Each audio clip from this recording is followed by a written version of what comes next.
No caso do Flamengo, está chamando a atenção por ser muita lesão muscular. Eu acho que lesão muscular, lesões, a gente vai ver aqui no futebol brasileiro. Estamos falando de um calendário terrível que é preparado pela CBF. Eu acho que os departamentos médicos precisam trabalhar para minimizar o prejuízo, ou seja, melhorar o tempo de recuperação e fazer com que evite as lesões. Aí você contrata profissionais para isso, você contrata também, enfim, você pode ter uma máquina específica para poder fazer um alerta maior em relação a esses jogadores. Ainda bem que o Felipe Luiz ele tem uma matéria-prima muito boa para ele trabalhar, que é um elenco muito bom. Estamos falando aí de um elenco que dá a possibilidade, por exemplo, o Danilo não vai ficar à disposição, mas ele vai ter Léo Pereira e Léo Ortiz na dupla de zaga. Estamos falando da dupla de zaga que é a titular até a temporada passada. O Danilo chegou brigando muito bem. Aí, recentemente, ele não tinha lateral esquerdo. O que aconteceu? Ele improvisou Léo Pereira e Varela, que foram muito bem. Eu acho que o Felipe Luiz ele vai muito bem nas entrevistas coletivas quando ele diz: se eu não fizer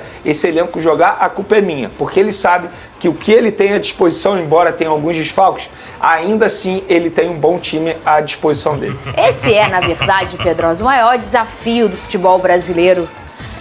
Em relação ao que a gente vê de aumento de intensidade do jogo, né? Se a gente for olhar o jogo de futebol de 20 anos atrás, a gente tem um jogo com muito mais talento, qualidade, refino, e hoje é um jogo muito mais de físico, né? Vamos dizer, botar aí 85% de força física. Então, o jogador que não se entrega para treinar, para cuidar do seu corpo, virou realmente um atleta de alta performance.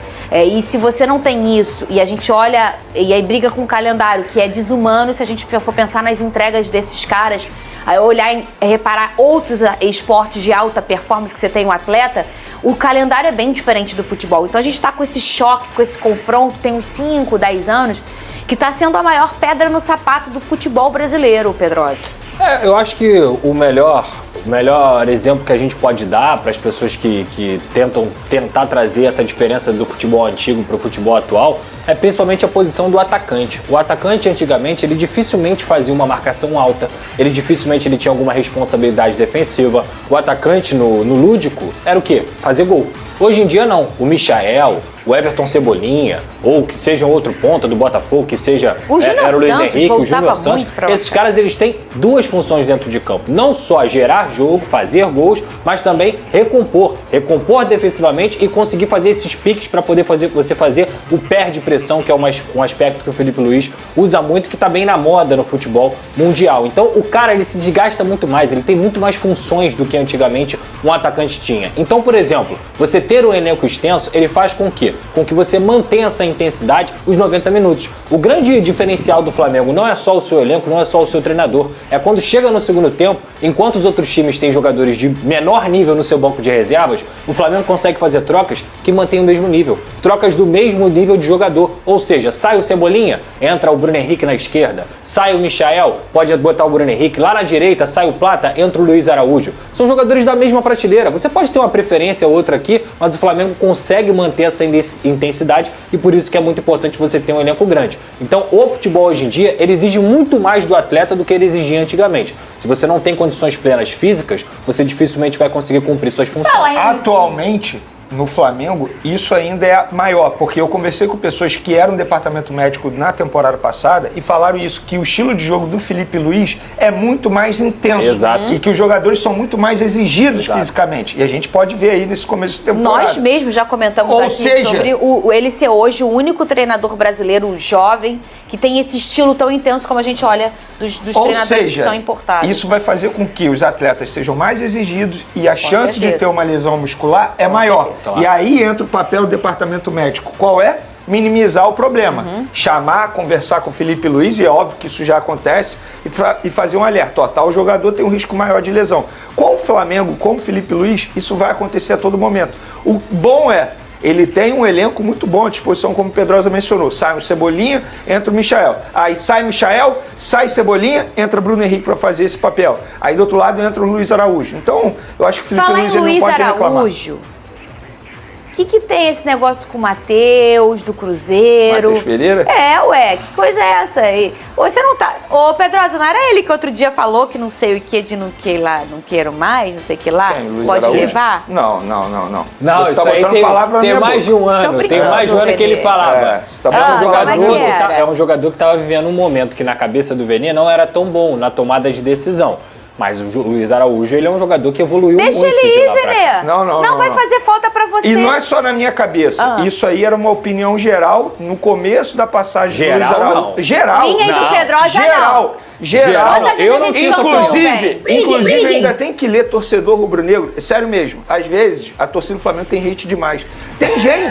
Tem gente apoiando uma possível saída do Luiz Araújo pro Cruzeiro e vindo o Matheus Pereira. Gente, isso é um absurdo. O torcedor que fala isso, sinceramente, não está acompanhando o futebol do Luiz Araújo nos últimos meses. Eu não vou nem falar em 2025, porque em 2025, na minha concepção, ele tem sido o principal jogador. Tudo bem, tem o Bruno Henrique também. Beleza, tem o Bruno Henrique, tem o Gerson também, mas, cara, ele tá aí top 5 fácil atualmente. O próprio Felipe Luiz, na última entrevista coletiva, falou, cara, eu tô indo pra casa me sentindo mal, porque eu não tô conseguindo colocar o Luiz Araújo. O Luiz Araújo tá me fazendo ter esse sentimento. Mas o ponto é, Vene, o que eu queria te perguntar, ele ficou insatisfeito? Ele tá insatisfeito com essa situação? Vamos lá, vamos trazer todos os lados. Tudo começou quando a Rádio Tatiaia, que acompanha o dia a dia do Cruzeiro, noticiou que Flamengo e Cruzeiro costuraram um acordo pela troca, ida Luiz Araújo vindo a Matheus Pereira, e que a troca não aconteceu porque o Matheus Pereira não quis. Isso me chamou a atenção. Primeiro, vamos lá, o Matheus Pereira não querer porque ele está insatisfeito no Cruzeiro, e segundo, o Flamengo topar envolver o Luiz Araújo. Eu procurei o Flamengo me disse o seguinte, versão do Flamengo. O Alexandre Matos, diretor do Cruzeiro, ligou pra gente, oferecendo o Matheus Pereira, a gente ficou animado, beleza, a gente gosta do jogador. Só que aí o Cruzeiro foi e pediu o Luiz Araújo, envolvido na negociação, porque o Leonardo Jardim, técnico do Cruzeiro, é apaixonado no Luiz Araújo. E aí o Flamengo falou, não, Luiz Araújo a gente não negocia, pra gente é inegociável. Procurei o Cruzeiro, aí eles emitiram uma nota oficial dizendo que um empresário, ligou para o Flamengo, que o Flamengo tinha topado fazer a negociação e que o Matheus Pereira não quis ir. Procurei os empresários do Luiz Araújo. Me falaram que em nenhum momento eles toparam o projeto do Cruzeiro, que o Luiz Araújo está muito feliz no Flamengo, mas que eles entendem que o Luiz Araújo precisa sim de uma valorização nesse momento. O que dá a entender? Salarial ou dentro de campo? Salarial, porque no Flamengo eles falam isso, que agora os empresários do Luiz Araújo querem uma renovação, querem sentar para conversar para renovar o contrato. E tá certo, sendo que o contrato dele não tá certo, não. Tá não? O contrato dele é até 2027. Ainda tem muito tempo para conversar sobre isso. Tempo. Muito tempo. Então, assim, eu trouxe aqui todos os lados e agora eu vou dar a minha opinião do que aconteceu. Qual é, a minha opinião. Isso não quer dizer nada. Eu acho que o Cruzeiro, de fato, não vai utilizar o Matheus Pereira. O Cruzeiro queria a contratação do Luiz Araújo e eu acho que eles tentaram fazer uma negociação com o Flamengo. O Flamengo ficou animado com o Matheus Pereira, mas quando eles citaram o Luiz Araújo, aí o Flamengo foi e recuou. Tanto é que no Flamengo falaram assim, beleza, eles querem fazer uma troca, a gente bota aí o Lohan, a gente bota outros jogadores que na nossa concepção a gente não vai utilizar aqui. Por que eles querem o Luiz Araújo? O Luiz Araújo tem que ficar no Flamengo, jogador extremamente importante, gente. Hoje vamos falar sobre uma grande notícia para o Flamengo. Pedro está cada vez mais próximo de retornar aos gramados. O atacante, que passou por uma cirurgia no joelho esquerdo, recebeu uma excelente notícia após uma nova avaliação médica e já está liberado para iniciar o recondicionamento físico. Isso significa que a recuperação está indo muito bem e que o camisa 9 pode voltar antes do previsto. Pedro está fora desde setembro de 2024 e, inicialmente, a previsão era que ele só voltasse a jogar em maio deste ano. Mas com a evolução impressionante que ele vem apresentando, a expectativa agora é que ele possa ser reintegrado ao elenco entre o final de março e o início de abril. Isso muda tudo para o Flamengo, que ganha um reforço de peso para a sequência da temporada. Imagina só, Pedro voltando antes do esperado e já podendo atuar nas fases decisivas do Campeonato Carioca e na Libertadores. Seria um ganho enorme para o time, que já conta com um elenco muito forte, mas sente falta de um camisa 9 como ele. E vale lembrar que essa recuperação animadora não é por acaso.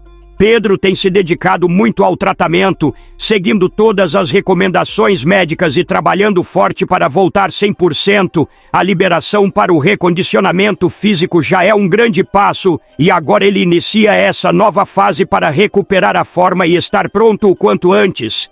Agora a pergunta que fica: quando exatamente Pedro poderá voltar a jogar? A resposta ainda depende de como ele vai responder aos treinamentos e ao recondicionamento. Mas se tudo continuar evoluindo nesse ritmo, é bem provável que ele esteja à disposição antes do esperado. Para a torcida do Flamengo, essa é uma notícia incrível, porque Pedro é um dos grandes nomes do elenco e faz total diferença no ataque. O Flamengo já iniciou a temporada de 2025 com força total, disputando competições importantes e tentando mais uma vez brigar por títulos. E com a volta de Pedro se aproximando, a equipe ganha ainda mais poder de fogo no setor ofensivo. Agora eu quero saber a sua opinião, torcedor. Você acha que Pedro deve voltar direto como titular ou Felipe Luiz vai precisar de mais tempo para colocá-lo no time? Acha que ele vai recuperar logo o ritmo de jogo? Comenta aqui embaixo! Agora estamos com a opção de ser membro do canal. Você ganhará vários benefícios sendo membro. Vai lá conferir quais benefícios você ganhará. Não esquece de deixar a curtida no vídeo, se inscrever no canal e ativar o sininho para não perder nenhum detalhe do Flamengo. Até a próxima. Saudações rubro-negras.